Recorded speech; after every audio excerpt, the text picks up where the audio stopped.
Okay, Joyeeta Basu, I want to bring you into the conversation, understand from your perspective, why would the US allow a Pakistani army chief to use their soil to make such comments? And of course, I'm not saying that they need to make someone in charge of Asim Munir whenever he visits the US to look into what he's going to say. Obviously, that's not possible. But do you think that some sort of condemnation should have come his way for the comments he's made and the way he's threatened India? Well, you see, first of all, why would he be doing it from the US soil? If you are looking at that, I think the primary, I would say the reason is that he has some kind of a sense of entitlement has seemed to creep into him. He has started believing that he can get away literally by threatening a nuclear war and by threatening to take down half the world with him, and at the same time the US will not say anything, and that is what exactly he has read at least the Trump administration, right, that the US is not going to say anything, and that is what exactly has happened. You see, and if I am going to call Asim Munir a dog of war, the dogs of war. So, it is basically America's responsibility to leash this dog, but the whole problem is that right now Asim Munir is riding high.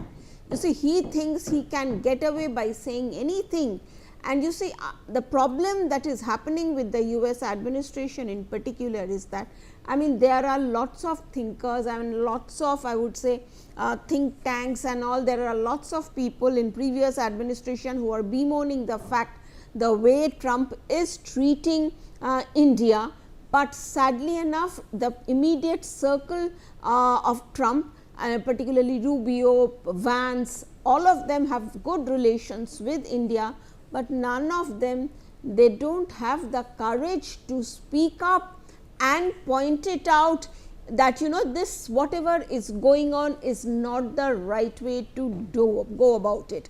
It almost coming to look like everybody is intent on flattering Trump. They are all kind of behaving and acting like not only his master's voice, but they are actively literally they have made up, I would say, an industry out of flattering and massaging his ego.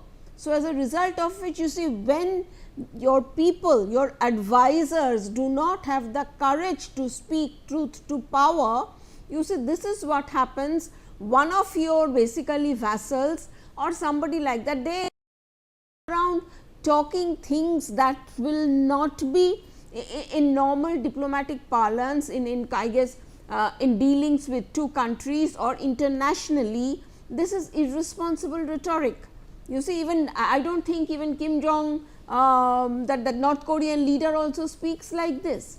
So, you see but something that you have to understand in this case, technically Americans will get away by saying is that, but how do we know that he said this? This is just based on a news report in India.